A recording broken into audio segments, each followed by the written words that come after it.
bukan ATS ya.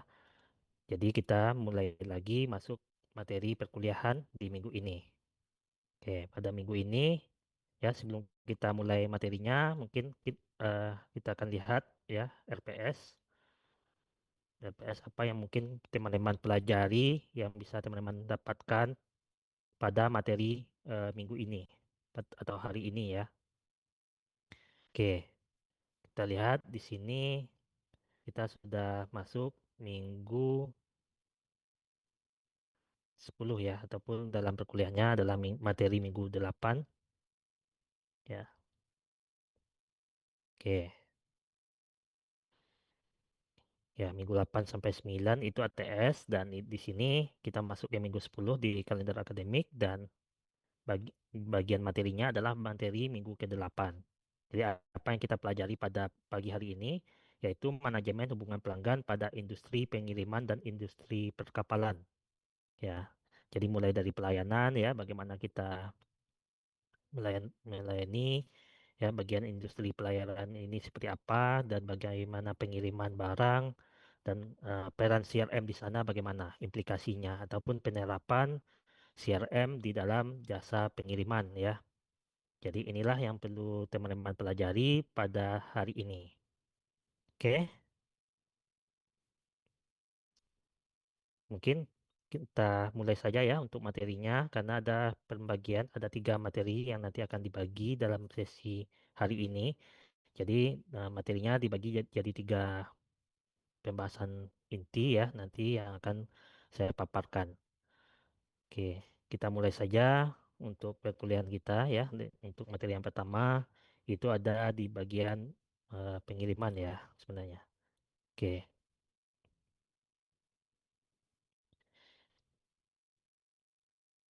oke, jadi sebelumnya mungkin teman-teman sudah mempelajari CRM secara dasar ya, secara dasar ataupun materi dasarnya dan kita pada minggu ini sudah memasuki fokusnya itu kepada logistik gitu ya. Ya, sesuai dengan prodi teman-teman. Ya, pengiriman ya ataupun bagian pelayaran ya, shipping service provider itu teman-teman lebih fokus ke sana. Jadi, kalau untuk mata kuliah manajemen hubungan pelanggan ini ya di ABT juga ada. Ya, saya juga mengajar di prodi administrasi bisnis terapan tapi untuk materinya ya ada materi yang sama, ada yang berbeda. Ya, letak perbedaannya ada di topik ataupun fokusnya. Jadi di sini fokusnya lebih kepada pengiriman ya, karena teman-teman di logistik tentunya. Dan kalau di ABT mereka lebih banyak ke arah pemasaran. Perbedaan kedua itu ada di bagian semester juga ya. Kalau di ABT itu di semester 5 teman-teman mempelajari MHP di semester 3. Oke, mungkin itu sedikit perbedaan yang mana ada yang mendasari dari program studi teman-teman. Oke, mungkin teman-teman sudah tahu ya mengenai industri pelayaran ataupun jasa penyedia pengiriman ya, pengiriman barang. Ya, jadi sebenarnya industri pelayaran itu adalah tulang punggung perdagangan global. Ya, kenapa kita bisa bicarakan sebagai tulang punggung perdagangan global? Karena mengangkut lebih dari 80% volume barang dunia melalui jalur laut yang menghubungkan benua dan negara. Jadi setiap perdagangan itu mereka membawa ya 80% volume barang-barang yang ada di dunia ya. Apakah nanti mau dikirim ke antar benua, antar negara, inilah yang mana kita sebut dengan industri pelayaran. Oke, jadi penyedia jasa pengiriman itu bisa meliputi perusahaan pelayaran, agen kapal, freight forwarder, dan perusahaan logistik yang bekerja sama dalam ekosistem rantai pasok. Ya, kalau di Indonesia mungkin teman-teman kenal ya dengan perusahaan-perusahaan ini ada namanya PT ASDP Indonesia Ferry, Lion Parcel, PT SMI, Tansindo ya. Jadi beberapa perusahaan-perusahaan yang menjadi contoh ya sebagai penyedia jasa pengiriman ya ataupun pelayaran. Jadi perannya untuk apa? Perannya untuk mengatur pengiriman barang dan penumpang dengan efisien, aman, dan tepat waktu. Jadi ada kata kunci di sini yang perlu teman-teman perhatikan itu adalah efisien, aman, dan tepat waktu. Jadi inilah yang menjadi peranan bagi industri pelayaran ya. Yang dicari ya orang-orang akan mencari ya pengiriman jasa pengiriman yang efisien, pastinya aman dan tepat waktu. Oke, selanjutnya kalau kita sudah tahu mengenai pelayaran ya ataupun pengiriman jasa pengiriman ini, tentu ya kita harus mengetahui perannya ya, peran shipping service provider itu dalam rantai pasok. Ya, misalnya dalam rantai pasok, menyediakan rantai pasok itu apa saja perannya? Yang pertama ada layanan pengangkutan, yaitu menyediakan pengangkutan laut, darat, dan intermodal yang terintegrasi untuk memenuhi kebutuhan logistik pelanggan. Ya, yang kedua, peranan dari shipping service provider ini juga dalam mengelola dokumen.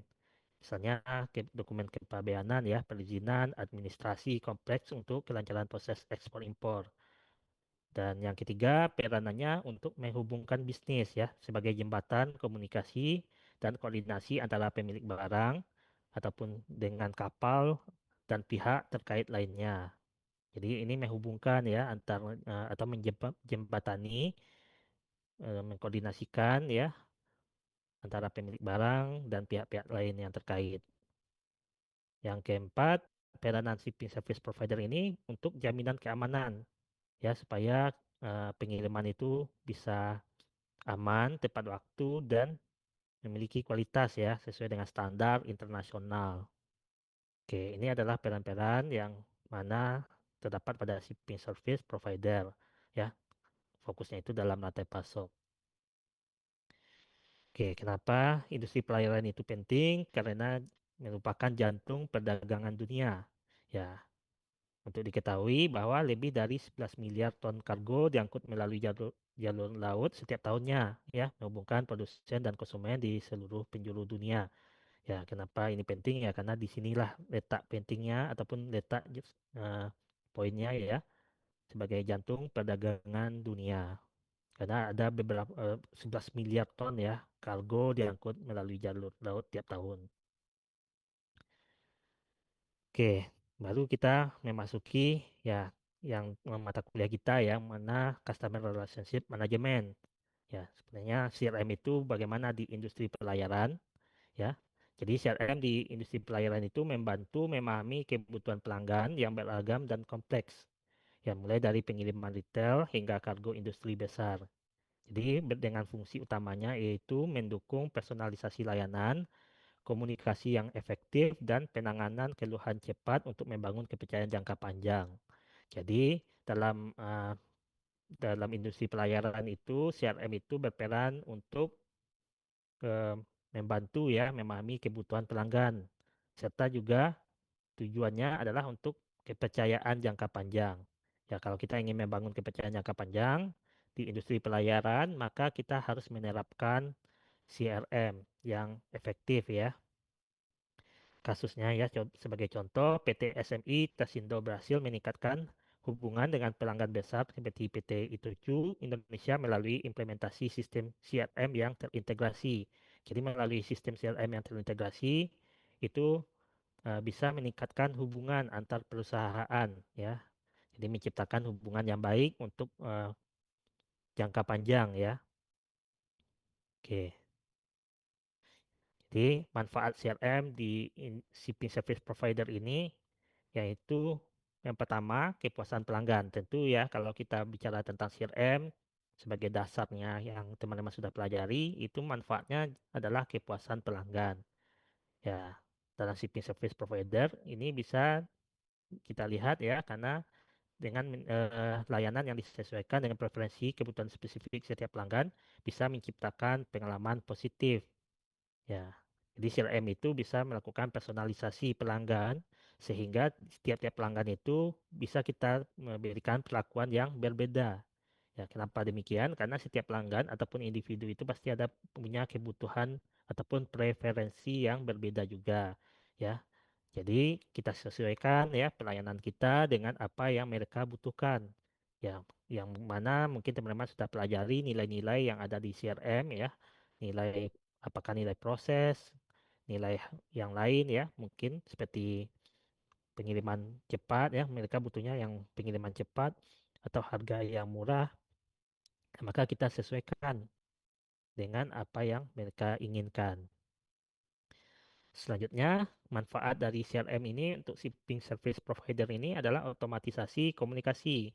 Ya, kalau kita menggunakan CRM, maka secara otomatis komunikasi itu bisa dilakukan ya menggunakan platform ataupun sistem CRM yang terintegrasi tadi ya. Mulai dari notifikasi pengiriman real time, konfirmasi otomatis, dan pengingat pembayaran yang mengurangi beban kerja manual dan meningkatkan efisiensi. Jadi kalau dalam proses bisnis ini adalah efisien ya. Proses bisnisnya tidak eh, manual ya, tapi secara otomatis sudah dilakukan oleh sistem. Oke, manfaat yang ketiga itu adalah analisis data. Ya, kalau kita menggunakan CRM, maka data-data pelanggan itu tentu kita bisa dapatkan. Jadi kita bisa menganalisis data pelanggan untuk mengembangkan strategi pemasaran yang lebih efektif. Dan kita juga bisa melakukan inovasi layanan yang berbasis pengetahuan pelanggan. Karena kita tahu data pelanggan, berarti pasar itu maunya apa gitu ya, pelanggan itu maunya seperti apa, dan kita sudah memahami ya dari data yang sudah ada, tentu kita bisa lakukan inovasi. Ya, apakah di segi layanan ya yang ingin kita berikan itu kita berikan inovasi supaya pemasaran kita lebih efektif. Oke, yang keempat itu manfaatnya bisa dilihat dari program loyalitas ya. Kalau kemarin kita sudah belajar ya program loyalitas ya, mungkin di setiap perusahaan itu punya program-program loyalitas untuk meningkatkan penjualan mereka. Maka dalam hal ini kita bisa kembangkan ya program reward dan apresiasi untuk mempertahankan pelanggan yang setia ya, meningkatkan retensi dan lifetime value-nya ya. Jadi kalau kita mempunyai pelanggan yang setia, maka kita bisa meningkatkan retensi dengan memberikan program loyalitas supaya mereka terus melakukan pembelian ya. Kita mendorong mereka untuk banyak melakukan transaksi. Oke, sebagai contoh kasusnya di sini saya ambil ya perusahaan ASDP Indonesia Ferry yang mana mereka ya, bergerak di bidang pelayaran ya sebenarnya itu mereka sudah melakukan transformasi digital dengan aplikasi Religi ya. Itu salah satu bentuk mereka menerapkan CRM. Jadi platform digitalisasi layanan untuk pemesanan tiket online dan tracking posisi kapal secara real time dan meningkatkan kenyamanan penumpang. Jadi ada beberapa manfaat yang mungkin dapat dirasakan oleh perusahaan ini ya ketika mereka sudah menerapkan CRM ataupun aplikasi digital. Yang pertama, peningkatan efisiensi operasional dan pengurangan antrian hingga 60% di beberapa pelabuhan utama. Ya, karena kita bisa langsung bertransaksi ataupun langsung memesan itu lewat aplikasi gitu ya. Yang kedua, peningkatan kepuasan pelanggan karena kemudahan akses dan transparansi harga. Ya, tentu di sini harganya sudah resmi ada ya. Jadi kita tidak bisa ya pelanggan itu bisa melihat harga secara langsung dan untuk menghindari yang namanya penipuan ataupun ada calo-calo ya mungkin yang harganya tidak jelas sehingga dengan melihat harga yang transparan ini ya orang-orang akan puas ya. Jadi akan meningkatkan kepuasan pengguna. Yang ketiga, data pelanggan dapat dimanfaatkan untuk perencanaan rute strategis dan peningkatan kualitas layanan. Ya, kalau kita sudah tahu data pelanggannya, maka kita bisa terapkan strategi untuk perencanaan rute dan peningkatan kualitas layanan. Oke, selanjutnya SDP mendapatkan insight bisnis untuk inovasi layanan berbasis kebutuhan pelanggan. Jadi mereka punya wawasan ya untuk memenuhi kebutuhan pelanggannya. Jadi inilah manfaat ya kalau menggunakan sistem ya. Dan kasusnya di sini adalah PT ASDP Indonesia Ferry. Oke, selanjutnya ada juga strategi yang mungkin bisa diterapkan oleh industri ekspedisi. Contohnya Lion Parcel ya, mungkin teman-teman tahu perusahaan ini, ya pengiriman ataupun ekspedisi. Mereka menerapkan beberapa strategi CRM. Seperti apa? Yang pertama itu ada program apresiasi mitra. Ya, seperti mereka memberikan liburan gratis ke Jepang untuk agen yang berprestasi sebagai bentuk penghargaan atas kontribusi dan loyalitas mereka. Oke, jadi ada mitra-mitra ataupun agen-agen yang sudah bekerja sama dengan perusahaan ini ya didorong untuk melakukan prestasi ya ataupun membuat prestasi supaya mereka mendapatkan liburan misalnya ya. Jadi mereka terdorong untuk melakukan meningkatkan pelayanan ataupun memberikan pelayanan yang lebih baik gitu ya. Jadi inilah yang diberikan oleh perusahaan layan parcel ini kepada mitranya. Ya, mereka memberikan program apresiasi dan ini adalah bentuk strategi dari CRM. Yang kedua, strategi CRM-nya yaitu pengelolaan data. Jadi mereka sudah menggunakan sistem CRM yang mengelola data mitra dan data pelanggan secara terpusat sehingga memudahkan mereka untuk menganalisis dan pengambilan keputusan. Oke. Yang ketiga, strateginya mereka melakukan otomatisasi dan poin. Jadi ada poin-poin yang mungkin bisa ditukarkan ya. Misalnya dalam program poin pengiriman yang dapat ditukar dengan berbagai reward untuk meningkatkan engagement. Supaya meningkatkan daya tarik, mereka berikan poin. Ya, dalam penerapan strategi ini mereka mengalami pertumbuhan ya pengiriman yang meningkat 50% pada tahun 2023 dan membuktikan efektivitas strategi CRM yang terukur. Inilah manfaat yang mungkin mereka rasakan ketika mereka menerapkan strategi CRM di dalam industri ekspedisi mereka. Oke, jadi untuk kunci hubungan pelanggan yang kuat itu kita harus menerapkan CRM. Ya, inilah kenapa teman-teman belajar CRM ya. Jadi bukan hanya untuk sekedar pemasaran ya, tetapi dalam hal ini di logistik sangat berperan penting ya sebagai kunci. Ya, kunci meningkatkan hubungan. Jadi sistem CRM yang terintegrasi akan memungkinkan perusahaan pelayaran memahami perilaku pelanggannya, ya, bisa memprediksi kebutuhan dan memberikan solusi proaktif yang meningkatkan kepuasan secara berkelanjutan. Ya, jadi kalau kita menerapkan CRM pasti ada tantangan ya ataupun eh, halangan yang mungkin bisa kita dapatkan ya implementasi dan tantangan CRM di industri pelayaran itu seperti apa. Hambatannya yang pertama ada hambatan teknologi. Ya, tentu kalau kita menerapkan CRM itu perlu investasi infrastruktur IT dan perlu juga pelatihan karyawan. Ya, jadi tantangan utamanya adalah biaya ya sebenarnya kebutuhan investasi infrastruktur IT dan pelatihan karyawan. Ya, kalau pelatihan karyawan ya tentu kita perlu melatih karyawan sesuai dengan eh, sistem yang sudah kita terapkan. Jadi sistem CRM ini merupakan suatu hal yang mungkin baru bagi karyawan tersebut. Maka kita perlu lakukan pelatihan terkait sistem ini. Dan ini perlu mengeluarkan biaya ya. Jadi setiap pelatihan ini juga memerlukan biaya dan kendala. Ya tidak semua karyawan yang mungkin bisa menguasai ataupun yang bisa menyesuaikan untuk sistem yang baru. Jadi yang pertama itu ada di hambatan teknologi.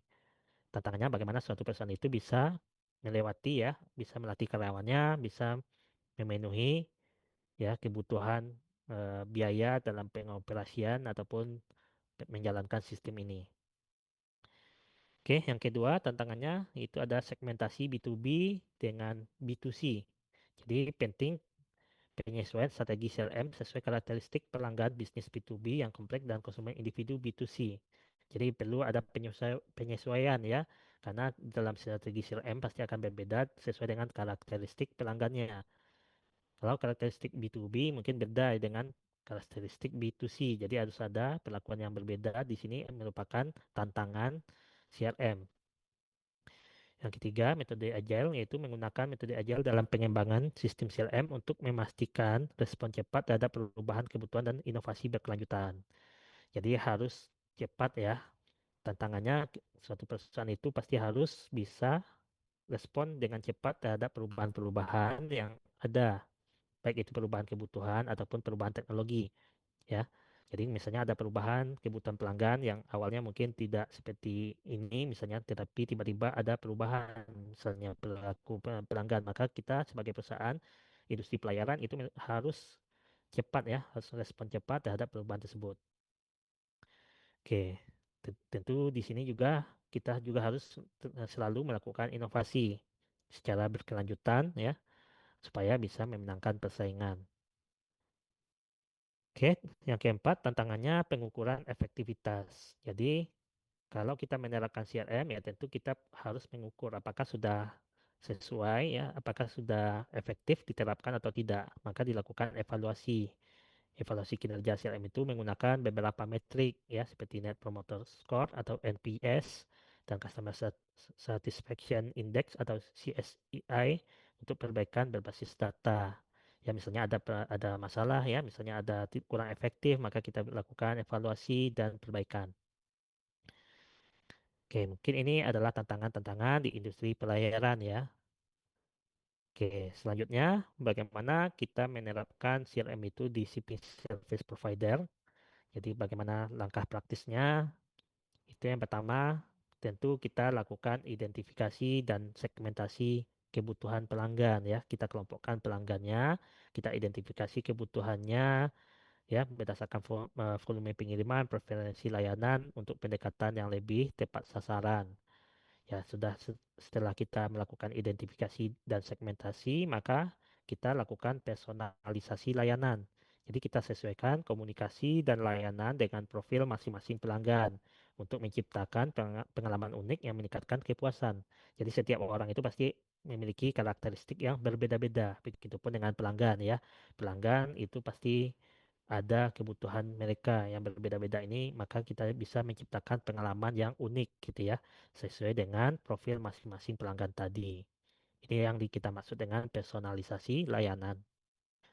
Selanjutnya, baru kita terapkan teknologi digitalnya. Ya, kita manfaatkan berbagai platform digital untuk otomatisasi proses, pelacakan real time, dan komunikasi multi-channel yang responsif. Jadi, kita eh, berkomunikasi ataupun interaksi menggunakan teknologi digital ya untuk kepada pelanggan tersebut.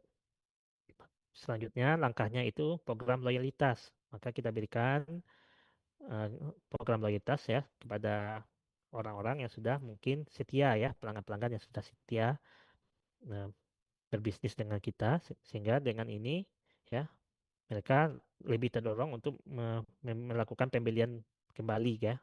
Jadi melakukan transaksi ketika kita memberikan program loyalitas. Selanjutnya baru dimonitor dan evaluasi.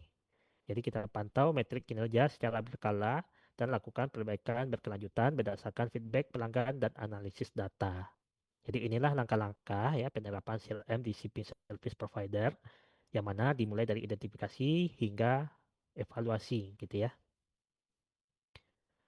Oke, jadi CRM itu sebagai pilar keberhasilan industri pelayaran ya. Supaya industri pelayaran itu berhasil, maka pilarnya, pondasinya itu ada di CRM. Ya kan? Jadi kenapa demikian? Karena dalam jasa ya tentu punya hubungan ya. Kalau kita industri pelayaran, industri jasa itu ada hubungan. Hubungan itu kuncinya ada di CRM ya untuk meningkatkan hubungan.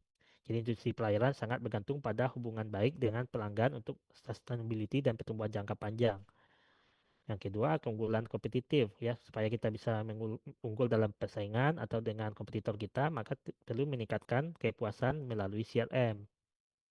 Oke, dan digitalisasi inovasi ya tentunya dalam CRM itu dikenal dengan istilahnya yaitu transformasi digital ya, untuk menghadapi tantangan pasar dan ekspektasi pelanggan yang terus berkembang.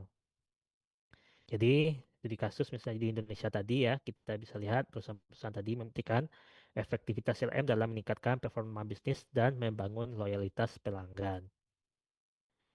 Oke, sampai di sini teman-teman ada pertanyaan atau ada yang ingin didiskusikan, silakan.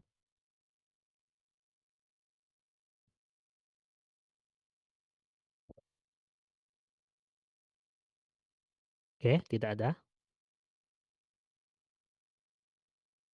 Oke, kalau tidak ada, kita lanjut ya untuk materinya. Berarti teman-teman bisa saya anggap sudah memahami